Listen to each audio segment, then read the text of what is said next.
In a world where men often walk alone, who do they turn to for answers? Being male is a matter of birth, but being a man is a matter of choice. This is the dawn of something phenomenal. Fathers, sons, brothers, from the daily grind to the battles within. This is where real stories are told. A place where the silent struggles are given a voice, where the unspoken truths are laid bare. No holds barred.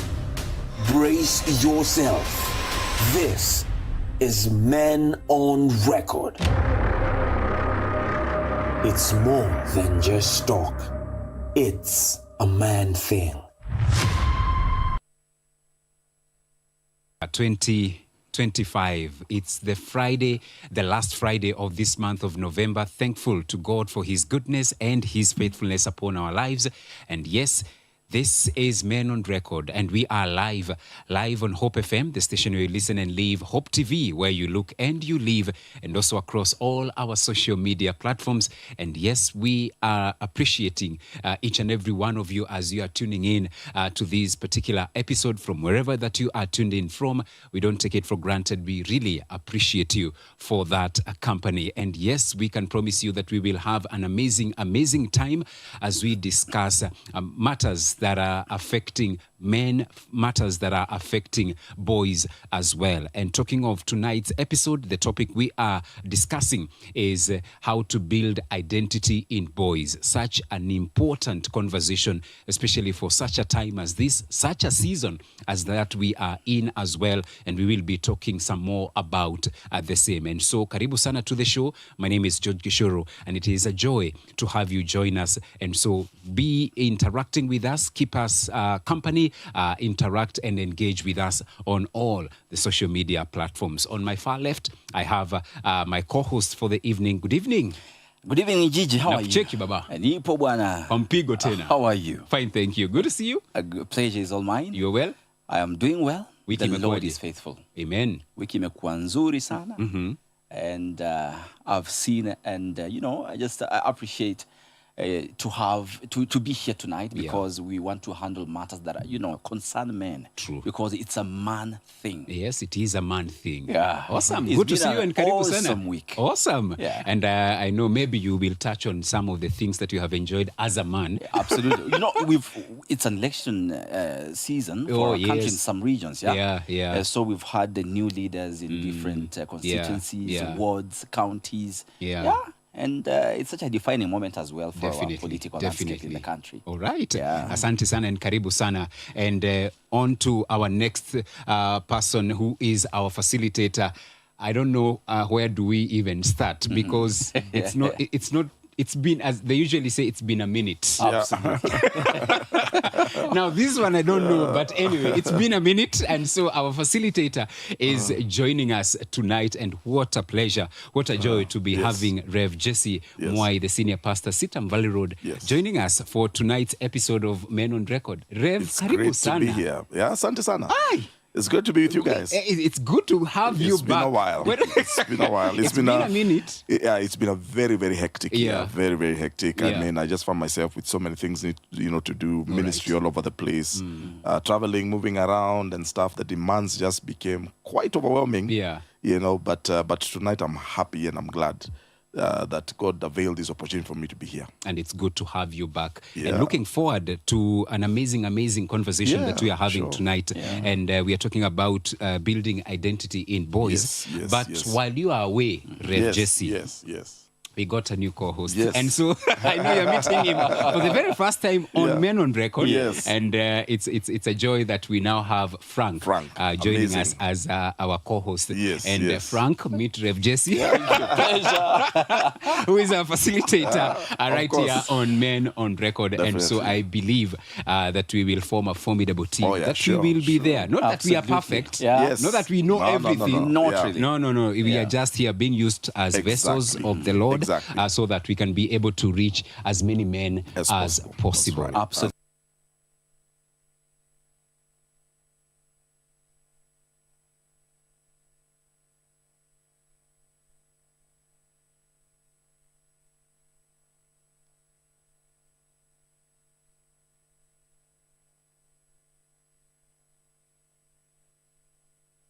with your identity.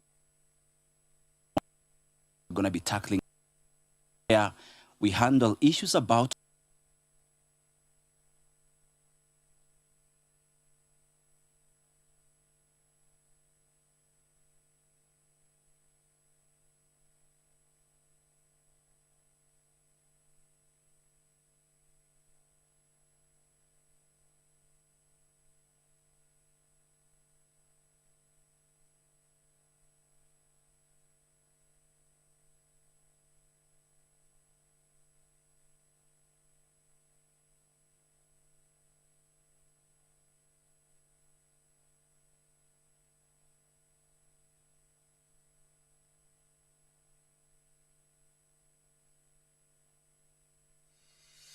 Hi, my name is Sharon Aitore Wangenya. Thank you so much for being one of our viewers. We truly honor you and appreciate you. We'd love to know how you're receiving us, how your reception is in terms of the quality of the video and the audio as well. So please scan this QR code and give us your feedback.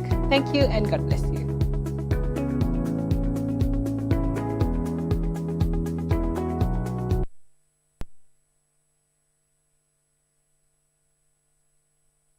I want to create this incredible hermeneutical hyperlink between Numbers 5 and John 7 and 8. In Numbers 5, there's this weird thing called the suspicion offering. If a woman was convicted of committing adultery upon the suspicions of her husband, she would be given by the priest water with dirt sprinkled inside of it. Now, fast forward to John chapter 7. Jesus promises not dirty water, but living water. Then if you go to the next chapter, John chapter 8, there's a woman who had committed adultery, and instead of giving her dirty water, he actually wrote in the dirt, the one who gave fountains of living water, not the sins of the woman who committed adultery, but rather the sins of the Pharisees accusing her who tried to make her drink the proverbial dirty water. He wrote in the dirt against the Pharisees because the word for to write in Greek is katagraphene, and it means to write against someone. Now, that's exactly what Jeremiah 17 says. It says that because you have forsaken the fountains of living water, your name will be written in the dirt. So rather than giving her water with dirt in it, he gave her fountains of living water and wrote in the dirt the names of the Pharisees who were the ones who had forsaken the living waters by becoming judgmental. What is this showing us? That Jesus is all about grace and not about law. In the same way, may we be a people who are marked not by law, but may we be a people who are known for our grace. Get inspirational and spiritual nourishment to grow your faith. These people honor me with their lips, but their hearts are far from me. Think about the future with God and therefore prepare as we live today. There is now no Jew, Gentile, no male, no female. We can never be divided on tribal lines. There's nothing as bad when pride enters the congregation of believers. Sit-up specials, Monday to Friday at 3 p.m. only on Hope TV.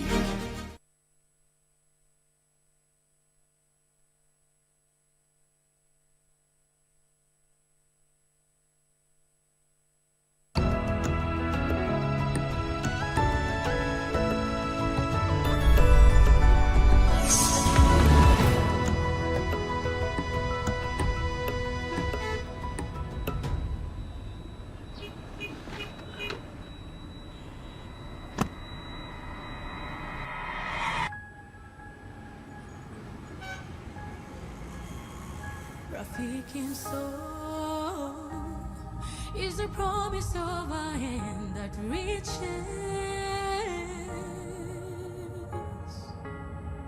and goes beyond what angaza tumaini kote.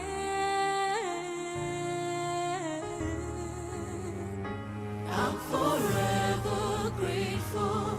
Nina shukuru ukarimu, ukarimu. I'm forever grateful. Nina shukuru ukarimu, ukarimu.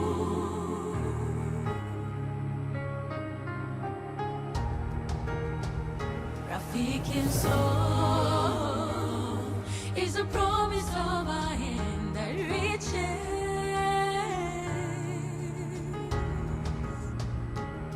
goes beyond. Watangaza tumaini kote. I'm forever grateful. Ninashukuru.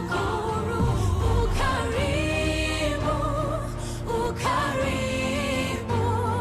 I'm forever grateful. Ninashukuru. Ukarimu, ukarimu.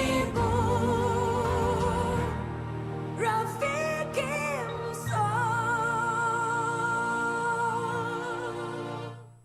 Friends of Hope, keeping hope alive.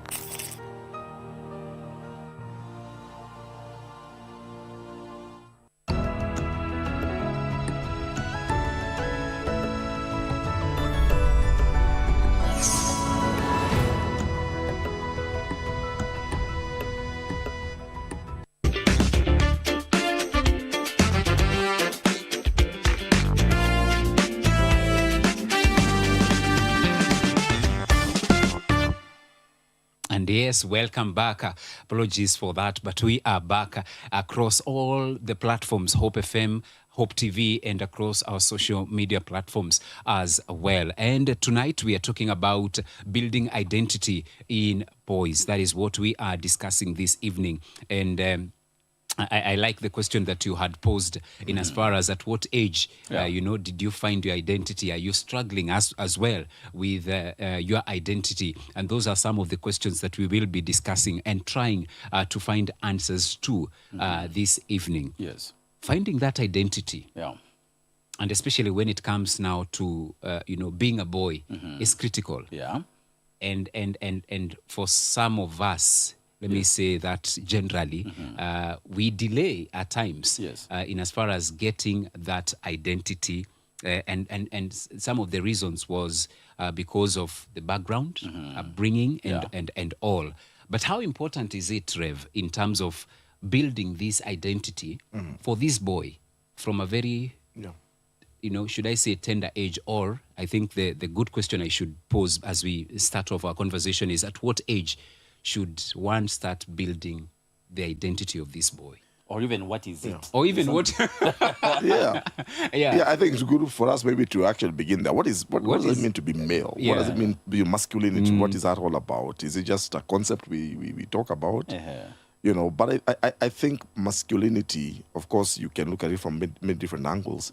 But I think going back to the Word of God, I think gives us a clue. Yes. Because remember, the first person or the first human being to be created was a man. Yeah.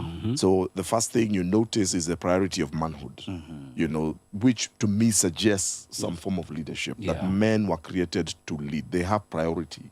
All right. In the human race, it was not the woman who was created first. It was actually men who were created first.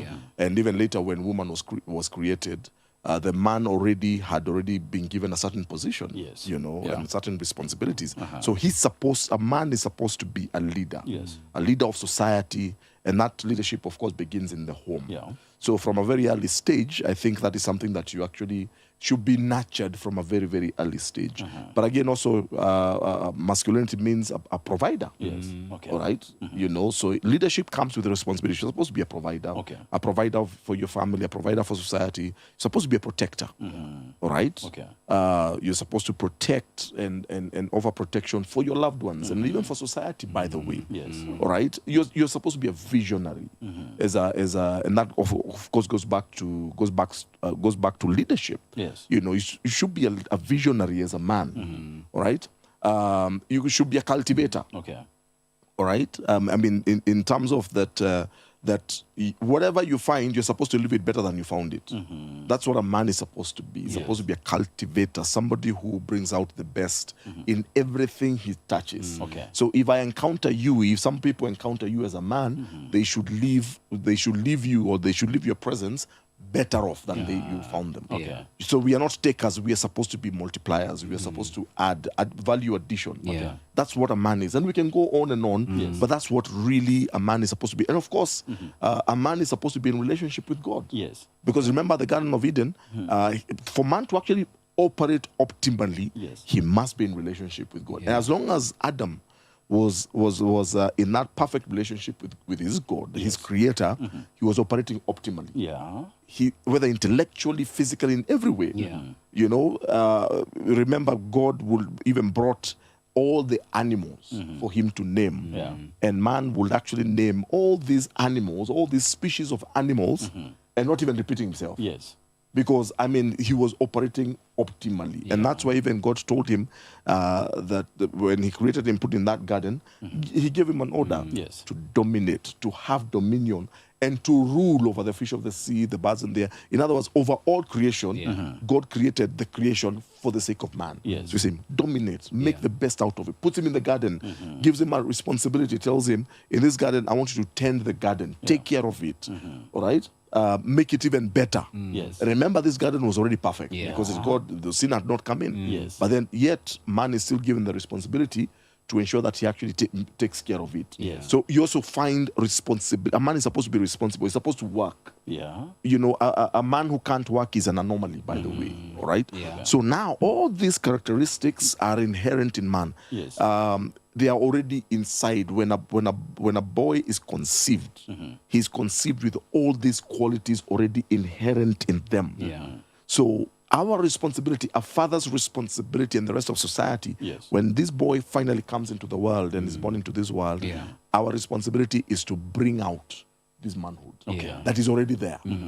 You know, it's like the seed of manhood is already inside this boy.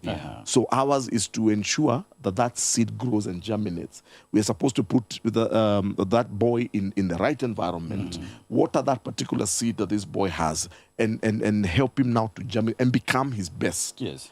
From the moment he comes into this world. Okay. So it's not later, but it should be from the moment he comes into this world. Yeah. And if we look at society, actually with the African society, I think there's a lot of things we can actually glean from the way the African society was actually set up. Yeah. Because from the day as a boy was born, or from the day a child was born, Yes. whether it was a boy or a girl, I mean, they were already put on a certain path of growth. Yes. Yeah. Yeah. You know? Yeah. So the boy became the responsibility of not only his immediate parents, like his father, Yes. but the responsibility of his older siblings, if he had any older siblings, the responsibility of the uncles, Yeah. actually the village. The community. Yeah. The community. The community. All right? Yeah. So he became a responsibility, and it was the responsibility of the men in that village, of that society, of that family, to ensure that this boy grows up like as a man. Yeah. And that's why there were certain stages of initiation. At a certain age, he's expected to do this. Yes. At a certain age, he's expected to go through a rite of passage. Yeah. You know, in some communities, it was very elaborate. You had to go out and kill a lion, as you know. And all these things were meant to bring out the best in this boy, in this man. Yeah. In some communities, he had to go to war at a certain point, you know, so that he can go out there and prove that he's a man. Yeah. I think there's a lot we can actually glean from that. Yes. And it was the responsibility of the men in that village. And of course, not only that, but they would also take time and the men would spend time with the boys as they're growing up. Yeah. They would create time. They would carve out time. And in that time, as they're spending with these boys, they will pass on certain values to them. Yes. You remember the traditional stories they would tell them. Yes. You know, and those stories were full of values. This is what a man is supposed to be. You're supposed to be responsible. And again, also not only that, but the men were supposed to model what manhood is about. A man is supposed to take care of his family. Yes. A man is supposed to protect his family. You know, and all that. And that is important. Yeah. But of course, I think with modernity and with time and contemporary times, I think we've lost a little bit of that. Yeah. Yeah. So sometimes you find in a home or in a family, a boy is born, but the men sometimes don't take time to instill that sense of masculinity. So sometimes you're finding young men growing up and sometimes really struggling through life, Yeah. not really understanding what being a man is all about. And I like that you have mentioned that, Rev, Jesse, because mentioning modernity, and in a way, it's like we have abdicated our roles in as far as bringing up this boy, especially now that we are talking and focusing about the boy child. Yes. And in a way, we just, we allow him to just grow. Exactly. Yeah. But growing up, as you're saying, in yesteryears and in years gone by, it was very clear that when you are a boy, Yes. you are expected to do certain even chores. These are the milestones. You know, even. exactly. Yeah. So yeah. you are expected to do this. You're Yes. expected Take care to of the cattle. take care. Exactly. Exactly. Go look. Exactly. You know, go Exactly. to the mto. Yes. Get Do water this. This is there. a man's job. This is a man's job Yeah. and Yes. all. But then. Yeah. And during those times, especially even looking after the cattle and all, it's then that maybe the elder people, the elder men, the father, the grandfather, the uncles, the elder brothers and all, they would, during those times, even have conversations. Yes. You know, try and tell this boy, this is how you're supposed to behave. Exactly. This is how you're supposed to carry yourself. Exactly. When you reach certain age, this and this is expected of you. Yeah. This is how you're also supposed to behave in as far as even courtship is concerned, so that now he's being even prepared even for the marriage life. But that now looking at the modernity, because I'm looking at my life and grew up with my grandpa, and we had hizo cattle unasema the ng'ombe, and we would go out with him to look for pasture, you know, take care of the semen, milk, take that milk, and with that I saw what he was doing, and I would do. You are learning. I'm learning, and he would tell me this. He would tell me this about money. When you get money, once you sell this milk, you will get this money. Now, when you get this money, you're supposed to do 1, 2, 3. You see, now with that, I was taught and I was prepared.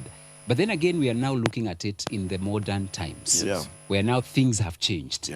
And I want to mention something which is also very evident in a modern world also, an increase in single parenting, and especially single mothers, and their sons who are born there.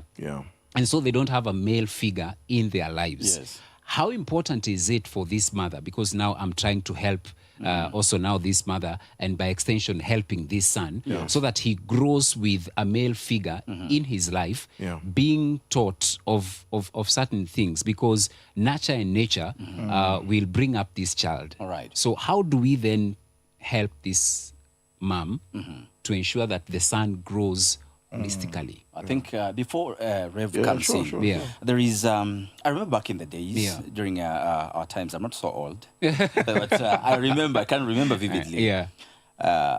My father could send us to our uncle somewhere, go to so-and-so, and they give the uncle instructions.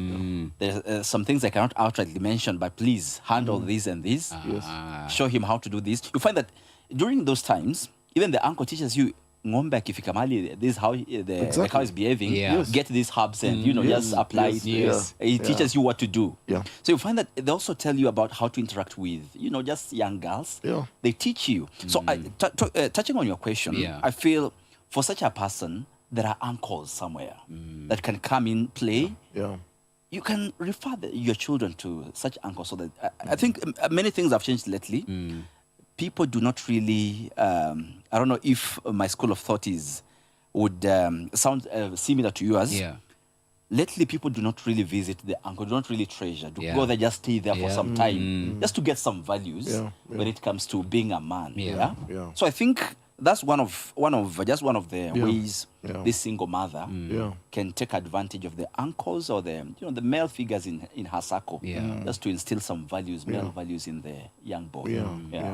I agree with you. I mean, Frank, that but I think the times we're living in, there's such a fragmentation of family, fragmentation of society.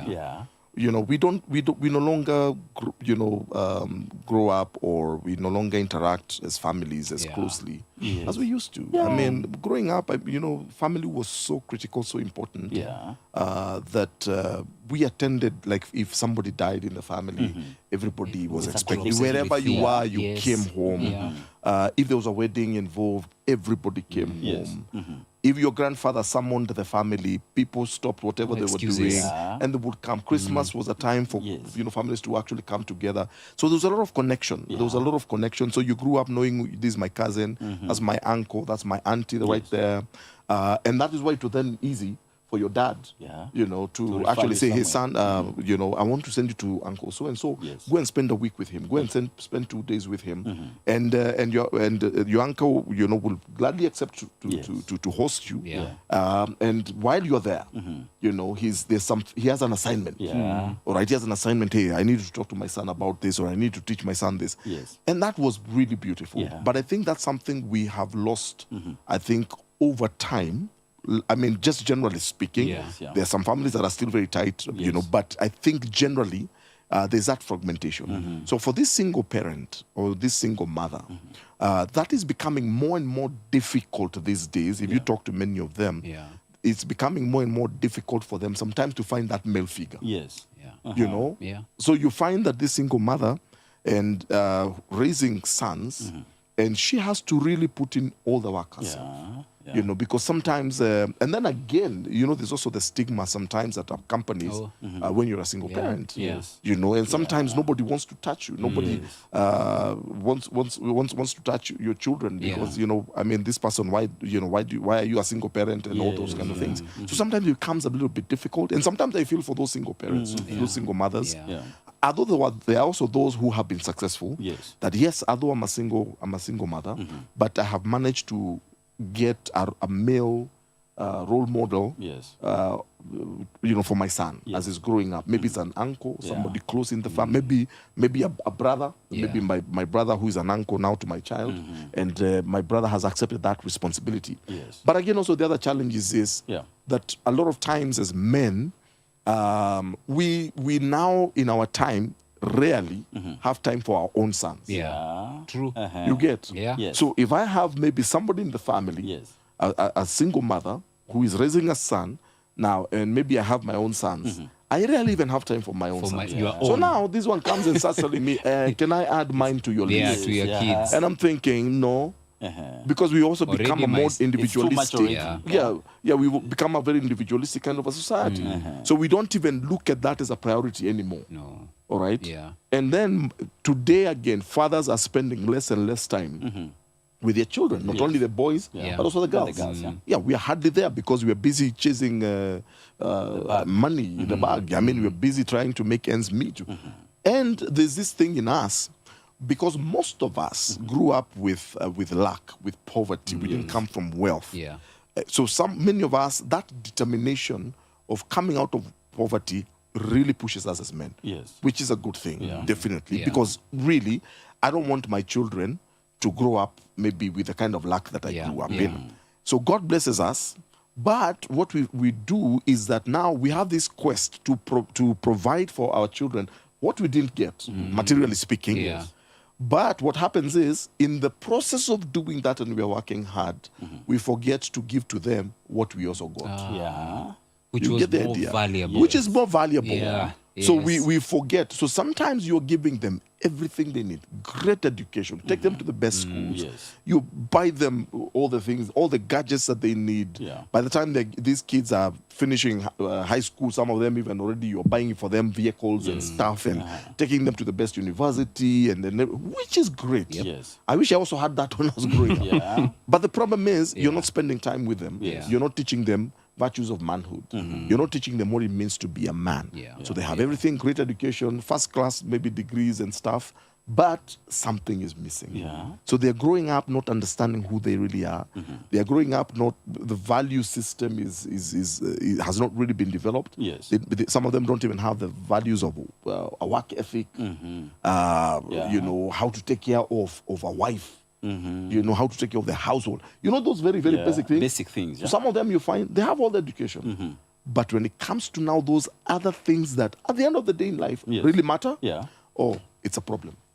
I see. It is a problem. So that is why sometimes you're also finding our girls, our young ladies, are struggling. And sometimes I get confronted all the time with our young ladies saying, Pastor, who is going to marry us? Because they're looking at the boys or the people, their peers, the ones who should be marrying them. And they're thinking, no, this guy can't take care of me. This guy can't take care of me. You get, because something is missing. Something is actually missing. They're saying, yes, he's a man, he's a boy, but something is missing in this guy. I don't feel secure. I don't know whether I can allow this man to take me into his home and take care. I'm not sure whether he can be able to do that. Yeah. Because remember, when it comes to marriage, those of you, if you have a daughter, you know that when that day comes, and you know it is the father who gives the daughter away. Yeah. All right? Yes. You know, people forget the symbolism that is involved in some of that stuff. On the wedding day, I have a daughter. When she's of age and she now come to that place of getting married and she has identified a young man, my responsibility, the greatest honor, all right, a man can give to another boy, yes, all right, is handing over his daughter to that man. To another man. To another man. Yes. When I got married, that's what my father-in-law did for me. Yeah. And I remember, I'll never forget that image, him bringing his daughter down the aisle, all right? Yeah. Down the aisle to bring her to me.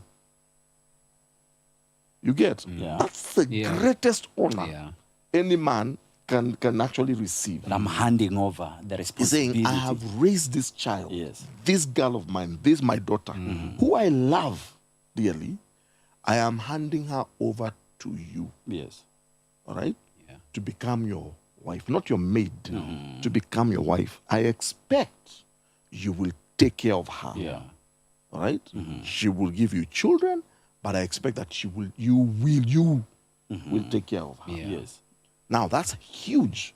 Now, if that guy who's being that woman does not understand what being a man is, he will abuse that girl. Yeah. Yeah. And when things get tough, he will give up. Because in marriage, you do know there will be challenges. Yes, yeah. Yes. Yeah. He will, I'm telling you, he will not be able to hack it to the very end. Yeah. All right. Yeah. I think you're talking about, you are handling some of the importances as to why a boy should, a value should be instilled in this boy while still young. Exactly. So besides what you've mentioned, for a boy, becoming that man that can take care of a woman, can run a home, can run a marriage. Yes. What are some of the importances of just building this identity in a boy? Now for the fathers? Yes. Why is it important? It is critical because the stability of a society depends on it. Yes. Bro. I mean, it's a matter of life and death. Yeah. If we build men, if we raise men, we are ensuring the stability of a society, because a society is only as strong as its men. Yes. Quite honestly. If you have men who know what it means to be men, yes, I can assure you that community, that society becomes very, very stable. Yeah. All right? Yeah. If you have men who don't know what it means to be a man, men who are weak, it really definitely weakens the whole of society. Yeah. So it is important for us men to actually realize that when I instill something in these men, when I'm raising men, I am actually, it's not just this individual that I'm thinking about. Yes. I'm thinking about the rest of society. I'm thinking about the community that I live in. Yeah. Because let me tell you this, and it is true, maybe just one example here. If we don't do that, these same men who don't understand what it means, if we raise a society where men are weak, they don't understand what masculinity is all about, we will all be very insecure.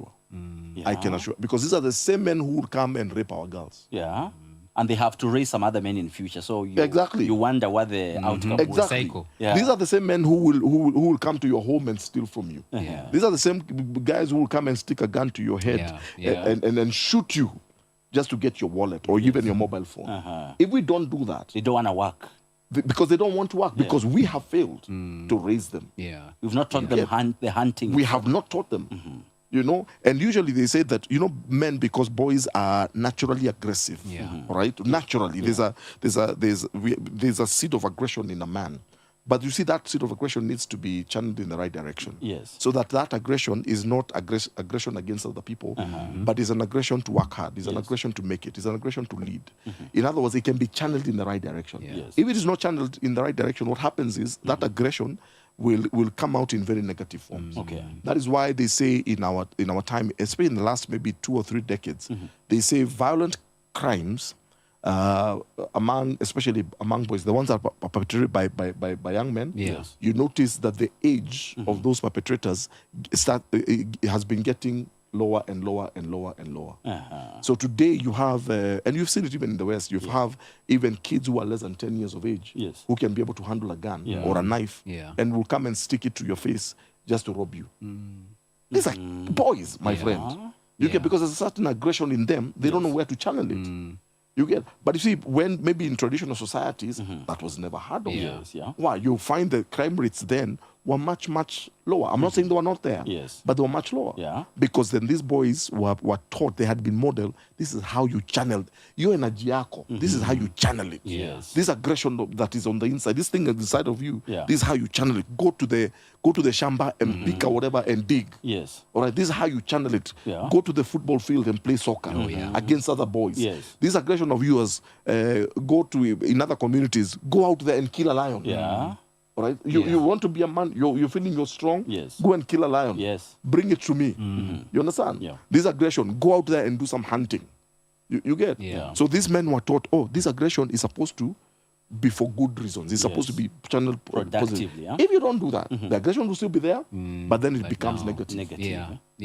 And maybe that's why we were even talking about, you find that aggression, even if it's not physical, you find it like these days on social media. All right? Maybe these men, white men have become so aggressive even on social media, and they will hassle people, they will talk badly, they will abuse everybody. It's because of that aggression. I think you're thinking about something, and I'm thinking about the men and social media. Men and social media. I think it's something very important. Exactly. That should be That's a discussion that we must have. You get? Because if we raise men to be men, all right, we'll be raising gentlemen. A gentleman knows that he's not there to insult people. He respects people. Because a gentleman knows how to handle women. All right? There's a way you talk to women. There's a way you talk to fellow men. There's a way you talk and respect other people. If we don't do that, then what you see is an aggressive group of men, generation of men, who have not been taught how to channel that aggression in the right place. I'm listening to you, Rev, and it reminds me the season that we are in. And this is the season whereby we are having now the rite of passage. In so many communities. Exactly. And now we are having boys now going through the rite of passage and transitioning now to become manhood. Into manhood, And I'm looking at it as one of the most critical stages in as far as the process of building identity in a man again is concerned. Where I come from and the community that I'm coming from, and especially now, we are having now different should I say what, events, whereby now these boys are going through this rite of passage. You're having the traditional groups that are doing it. The churches also have the same, and all, even and of course the individual families. This is a stage now, because he's transitioning into manhood, that it can make or break a boy. We have had, of course, unfortunately, some who have died because they were abused by people who came to visit. In fact, this morning in the papers, there was a story. We have young boys who've died while, you know, going through the cart and stuff. Because, again, the aggression that you're talking about, there are some people who are trying to show this boy that you become a man through pain. That you become a man through, harassment. Hardship. Hardship. Yes. So even after they go through the process and all, what is instilled in them in terms of the mindset is that now you are a man. And so as a man, you must be hard. As a man, you must be aggressive. Taken through military. Exactly. Unfortunately, I heard of a case where this woman, the boy had gone through the rite of passage, and so she had gone to pick the boy from this institution where they had gone for those weeks. But when she came to approach the boy, to hug the boy, happy and all. The boy was so aggressive and pushed the mom.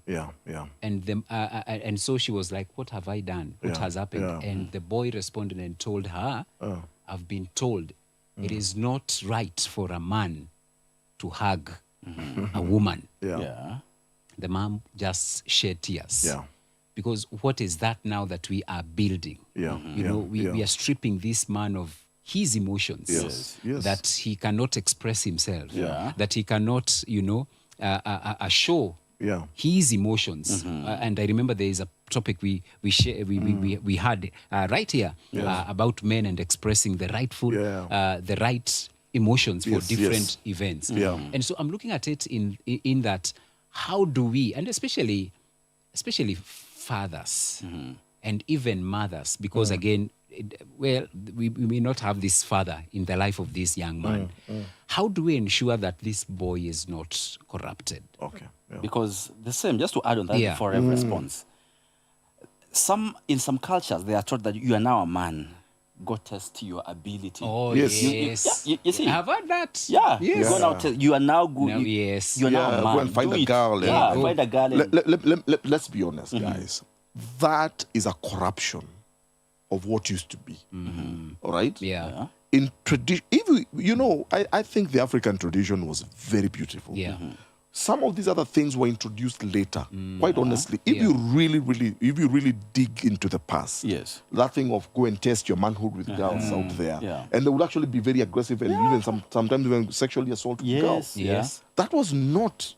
Because which society, honestly, in this world, those of us who have children, who have daughters, which society would advocate for that, for the sexual abusing?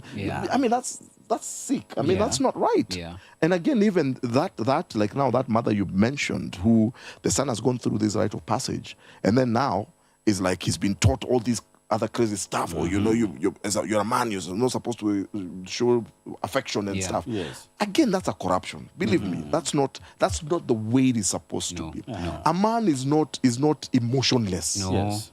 You're not a stone. You're not at being a man. You're not now you're this hard person who has no emotion, who cannot express love even to your children. You cannot express love to your wife. That's not manhood. That again is a corruption of what manhood is all about. All right. And I think some of these things are perpetuated by people who don't understand what it means to be a man. Let's be honest. Oh, yes. They themselves are the dysfunctional men who are now trying to raise or trying to perpetuate their own dysfunction to the next generation, which is really, really not true. And I think we must call it out the way it is supposed to be. Yes. Because manhood means that you are a man who is functional, that you can be able to express love even to your loved ones. Yes. You can be able to express love to your wife, you can be able to express love to your children. You're not emotionless. If somebody dies, you should be able to mourn. All right. So don't tell me that you're a man, you cannot mourn for the passing of your father. That's not natural. That's not normal. You get. Yeah. But you see, we are supposed to model all that. We are supposed to model that. So even when it comes to the rites of passage, for instance, they like in some communities, and all communities are different in different parts of the world. Yes. So you find in some communities where they go through the cut, for example, all right, circumcision. Yes. But then, if you really look at it, that circumcision, traditionally how it would be done, was in a very controlled environment. Yes. It was not a punitive thing. Yes. It was not for the sake of just inflicting pain. Yeah. All right? Yeah. And remember, it was also, it is a painful process to go through, but it is pain that is mitigated, pain that is controlled within certain parameters. Yes. You get? Yeah. So it meant that even the people who will take you through that were mindful that it doesn't harm you. Yes. Yes. So no harm is supposed to come upon you. Yes. Because at the end of the day, your life is more important than anything else. Yes. Yep. But in the midst of that, going through that cut, apart from, of course, the health benefits, of course, that will come with that, but also within that process, yes, it is a painful process. Blood will actually be shed. Yes. But there are certain lessons that this boy will actually learn. First of all, the first thing, if I can just even put it point blank, is that this boy, as he's transitioning from being a boy to a man, is being taught that don't be afraid of pain. Yes. Yeah. Yeah. Never be afraid of pain. All right? It is part of life. being a man. It's part of being a man. Don't be afraid of pain. Yeah. Yeah. But then secondly, he's going to have a permanent mark on his body that will forever remind him, you're not a boy anymore. Yes. And you're a man, and there are certain responsibilities that come with manhood. You get? Yeah. And on and on. And there will be certain now lessons that this boy will actually receive, you know, now moving forward. Yeah. By the way, remember also, and if we can also be really, really just downright here, is that this boy is also, as he's going through that, he's also being taught something. Yes. He's being taught now that you're a man, you can actually father a child. Oh, yes. That was part of the whole thing. That's why they go through, and it's a very intimate kind of a thing that they're going through. You're being told, dude, now you're not a boy. You can father a child. So you don't go out there playing around with girls. You can actually father a child. All right? But if you're going to father a child, you have to be responsible for that child. You get my point? So there's all those things, and you can go on and on about some of the lessons that this boy, as he's going through the cut, as he's going through that initiation process, that is actually being instilled in him. It's only later that now, of course, we started corrupting the whole thing, becoming commercial, and started bringing other things that are not necessarily part of what it actually meant. And you can continue interacting with us, Hope FM Live, that's across our social media platforms, Hope TV Kenya, and also on our WhatsApp platforms, and you can use them as well, 0717 400 555, 0708 222 323. I see one here. Good evening, gentlemen. What you are discussing is unfortunately very true. Some of us never grew up with any man mentoring us, and it has been tough trying to figure things out.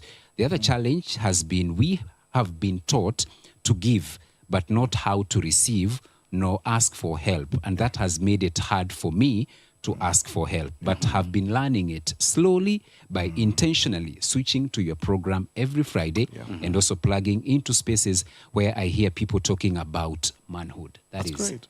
That is Sam. Thank you, Sam. And it's encouraging. And it is. Because again, being that provider, so it's only, give, exactly. give. Exactly. To the point that, when am I going to receive? Or I need help. Or I need help. And actually, he mentions that. Exactly. That actually, it has taken a toll on me. I need help.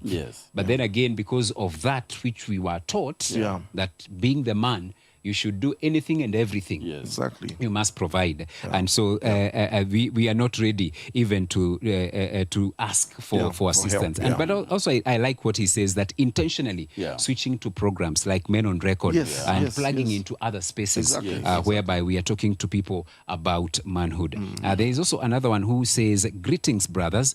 What is, and comment on how nature creates the type of one becomes, e.g., how the young men become hardcore after being harassed regularly by authorities, neighbors, and even family members.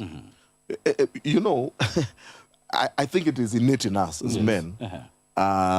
If there's something in us that if I feel threatened, what is my natural response as a man? I want to fight back. Defense. It's defense.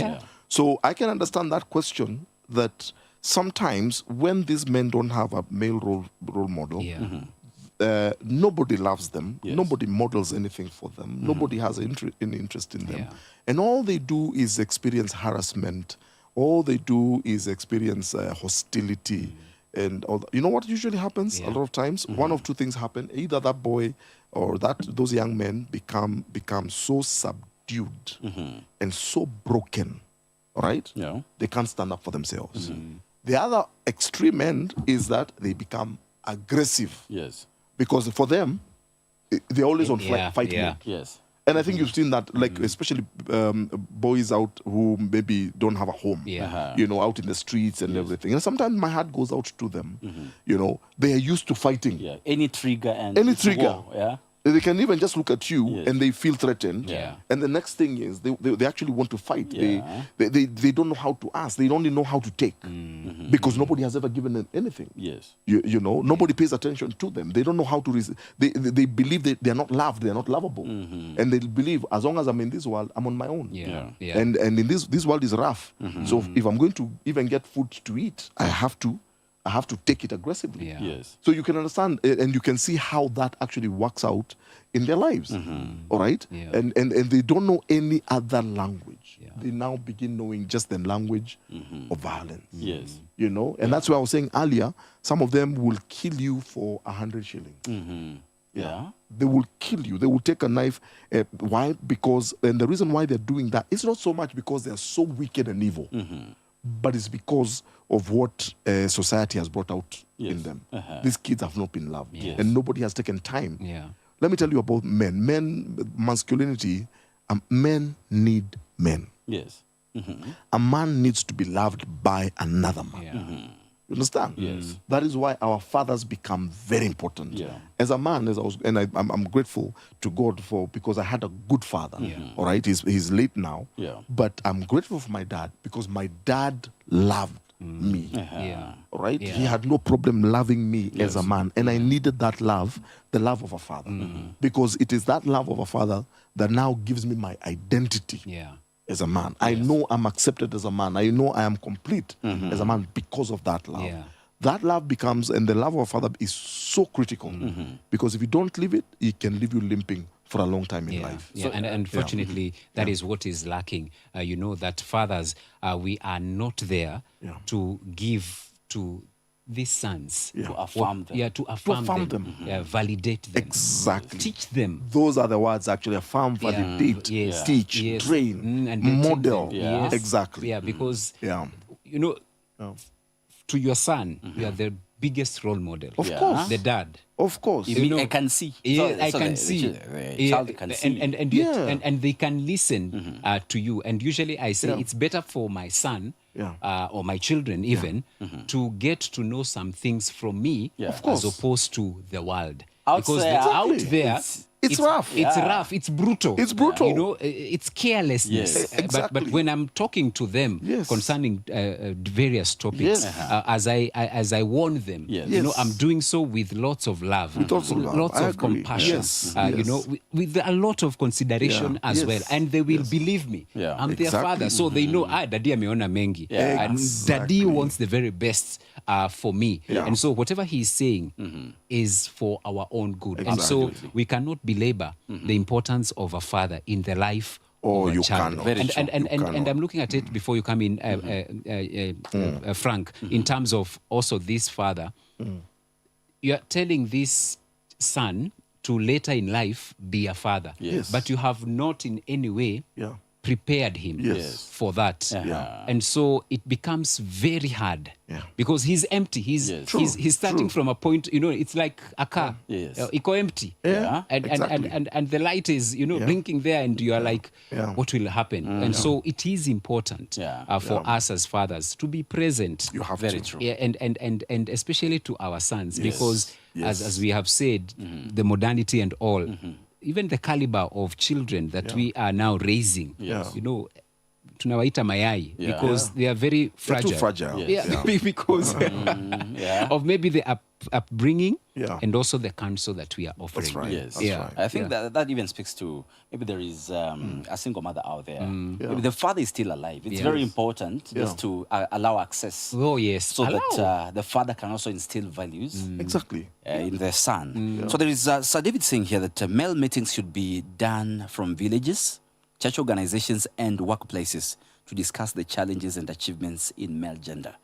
So I think, Rev, you can talk about the role of a church now in, you know, just bringing out the best in this boy. Yeah, you know that old adage they used to say that it takes a village to raise a child. I think you know, when you talk about village, we normally think in terms of somewhere in the village.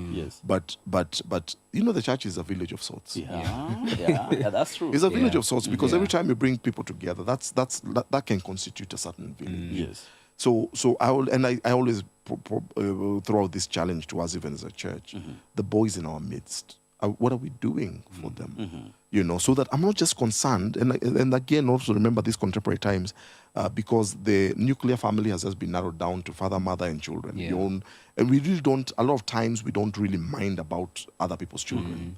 But is it possible for us, again, to give each other permission and say, hey, you know what? Yes, we are a church body, we are a church family, but can we also take more responsibility, not just for the children who are born to us, but also the children within that community of faith? Yes. You know, and I think there's something that we can do as a church.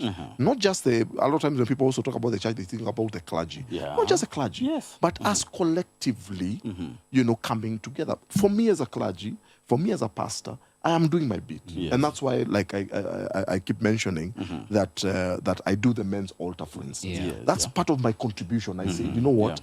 If this is my little contribution to this whole thing of healing the man, you know, and every time we have the men's altar, we have hundreds or thousands of men coming in, you know, and that's my little contribution. And of course, like a show like this, so the church can actually do something.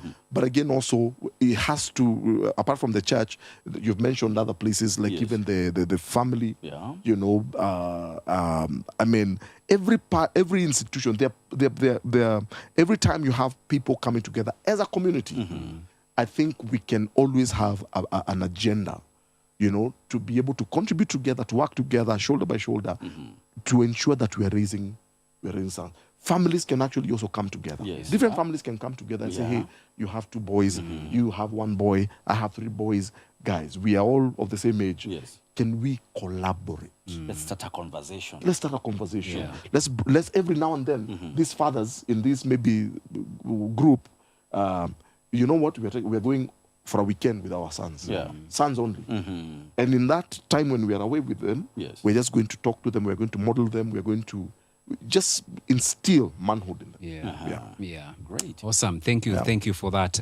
And fathers, the challenge is on us to stand up and be counted so that we build the identity of these boys so that they can become who God has called them to become as well. Thank you so very much for your time. I'm being told that we need to call it an evening.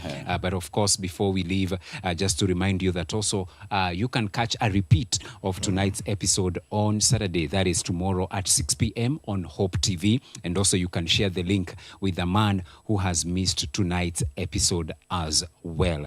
Take home this evening is that be present, and pass that which also we were given. As much as we want to give them other things, let that be, you know, extra. But first of all, may we pass to them that which was given to us as well. So thank you so very much. Maybe your parting shot? I think I got a take home. We need to model these young people, these young men, these boys, so that they are also really at par with, as the ladies are being empowered. We also raise this young man to the point that he'll have the stamina to, you know, just be a good husband, a good man to the girl, to the wife. And a society is as stable as its men. That's the reality. A society will only be as stable and strong as its men. So we have a responsibility. The men are not going to grow up by themselves. We have to raise them. All right. Thank you so very much for your company, for your feedback. Thank you for everything and everyone who has interacted with us tonight. On behalf of the entire production team that has made tonight's production a success, asanteni sana. It's been real. I've been your host. My name is George Gichuru. They called me Favoured Franc. And Gigi, before we leave, your team is being beaten on Sunday. You see, Manu, you're being beaten by Crystal Palace. So let's prepare for that. As you are thrashed by Arsenal. Awesome. Thank you so very much. And this is Jesse Mwai. All right. And this has been Men on Record because it's a man thing. Good night. Good night.